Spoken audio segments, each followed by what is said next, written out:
ಮಕ್ಕಳು ಬೆಳೆದು ಎಷ್ಟೇ ದೊಡ್ಡವರಾಗಲಿ ಅಮ್ಮನ ಪ್ರೀತಿಯ ಎದುರು ಮಕ್ಕಳು ಇನ್ನೂ ಸಣ್ಣ ಪುಟಾಣಿಗಳೇ. ಹೌದು ಅಲ್ವಾ? ಜಗತ್ತಿನಲ್ಲಿ ಅತ್ಯಂತ ಶ್ರೇಷ್ಠವಾದ ಪ್ರೀತಿ ಅಂದರೆ ಅದು ತಾಯಿಯ ಪ್ರೀತಿ. ತಾಯಿ ಎಷ್ಟೇ ಮೌನವಾಗಿರಲಿ, ಆಕೆಯ ಮನಸ್ಸು ಎಂಬುದು ಮಕ್ಕಳ ಬಗೆಯೇ ತಡಕಾಡುತ್ತದೆ. ಅಮ್ಮನ ಪ್ರೀತಿಯ ಹಾಗೆ. ಆಕೆಗೆ ಮಾತು ಏನು ಬೇಡ, ಆಕೆಯ ಕಣ್ಸನ್ನೆನೇ ನಮಗೆ ಸಾಕು.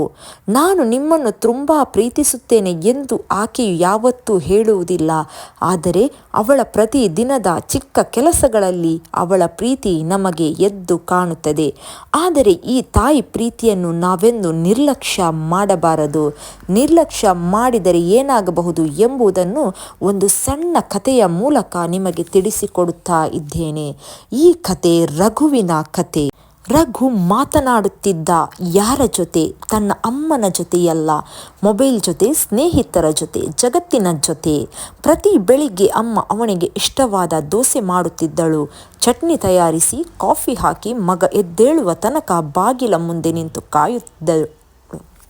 ರಘು ಎದ್ದು ಹೊರಗೆ ಹೋಗುವಾಗ ಹೇಳುತ್ತಿದ್ದ, ಅಮ್ಮ ತಡ ಆಗ್ತಾ ಇದೆ, ಆಫೀಸಿಗೆ ಹೋಗಬೇಕು ಎಂದು. ಅಮ್ಮ ನಗುತ್ತಾ ಹೇಳುತ್ತಿದ್ದಳು, ಸರಿ ಮಗ, ಸಂಜೆ ಜೊತೆಗೆ ಕೂತು ಊಟ ಮಾಡೋಣ ಎಂದು. ಆ ಸಂಜೆ ಯಾವತ್ತೂ ಬರಲಿಲ್ಲ. ರಘು ಪ್ರತಿದಿನ ರಾತ್ರಿ ತಡವಾಗಿ ಬರುತ್ತಿದ್ದ. ಅಮ್ಮ ಊಟ ತಯಾರಿಸಿ ಕಾಯುತ್ತಿದ್ದಳು. ಆದರೆ ಅವನು ಹೇಳುತ್ತಿದ್ದ, ಅಮ್ಮ ನಾನು ಹೊರಗೆ ತಿಂದೆ ಎಂದು. ಅಮ್ಮ ಏನೂ ಹೇಳದೆ ಊಟವನ್ನು ಮುಚ್ಚಿ ಇಡುತ್ತಿದ್ದಳು. ಅವಳ ಕಣ್ಣಲ್ಲಿ ಮಾತ್ರ ಕಣ್ಣೀರು ಇರುತ್ತಿತ್ತು. ಅವಳು ಮನಸ್ಸಿನಲ್ಲಿ ಹೇಳಿಕೊಳ್ಳುತ್ತಿದ್ದಳು, ನನ್ನ ಮಗ ನನ್ನ ಜೊತೆ ಕುಳಿತು ಊಟ ಮಾಡಿದರೆ ಅದೇ ನನಗೆ ಸ್ವರ್ಗ ಎಂದು. ಆದರೆ ಅವಳ ಆಸೆ ಆಸೆಯಾಗಿಯೇ ಉಳಿಯಿತು. ಒಂದು ದಿನ ಅಮ್ಮ ಜಾಸ್ತಿ ದುರ್ಬಲವಾಗಿ ಕಾಣುತ್ತಿದ್ದಳು. ರಘು ಗಮನಿಸಲೇ ಇಲ್ಲ. ಅವನು ತಾನಾಯಿತು, ತನ್ನ ಕೆಲಸವಾಯಿತು, ತನ್ನ ಜಗತ್ತು, ತನ್ನ ಜೀವನದಲ್ಲೇ ಮುಳುಗಿದ್ದ. ಆ ರಾತ್ರಿ ಅಮ್ಮ ಅವನ ರೂಮಿನ ಬಾಗಿಲ ಮುಂದೆ ನಿಂತು ಹೇಳಿದಳು, ಮಗ ನಿನ್ನ ಜೊತೆ ಸ್ವಲ್ಪ ಮಾತನಾಡಬೇಕೆಂದು. ರಘು ಕೋಪದಿಂದ ಹೇಳಿದ, ಅಮ್ಮ ನಾಳೆ ಮಾತಾಡೋಣ, ಈಗ ನನಗೆ ನಿದ್ದೆ ಬರ್ತಾ ಇದೆ ಎಂದು. ಅಮ್ಮ ಮೌನವಾಗಿ ತಿರುಗಿ ಹೋಗಿದ್ದಳು. ಅವಳ ಕಣ್ಣು ಮಾತ್ರ ತುಂಬಿ ಹರಿಯುತ್ತಿತ್ತು. ಅದೇ ಅವಳ ಕೊನೆಯ ಮಾತಾಯಿತು. ಮುಂದಿನ ಬೆಳಿಗ್ಗೆ ಅಮ್ಮ ಎದ್ದಿಲ್ಲ. ಮನೆ ಮೌನವಾಗಿತ್ತು. ಅಡುಗೆ ಮನೆಗೆ ವಾಸನೆ ಇರಲಿಲ್ಲ. ಕಾಫಿಯ ಶಬ್ದ ಇರಲಿಲ್ಲ. ಅಮ್ಮನ ಹೆಜ್ಜೆಗಳ ಶಬ್ದ ಇರಲಿಲ್ಲ. ಅಮ್ಮ ಎಲ್ಲಿ ಎಂದು ಹುಡುಕಾಡಿಕೊಂಡು ರಘು ಅಮ್ಮನ ರೂಮಿಗೆ ಓಡಿ ಹೋಗುತ್ತಾನೆ. ಅಮ್ಮ ಹಾಸಿಗೆಯ ಮೇಲೆ ಮಲಗಿದ್ದಳು.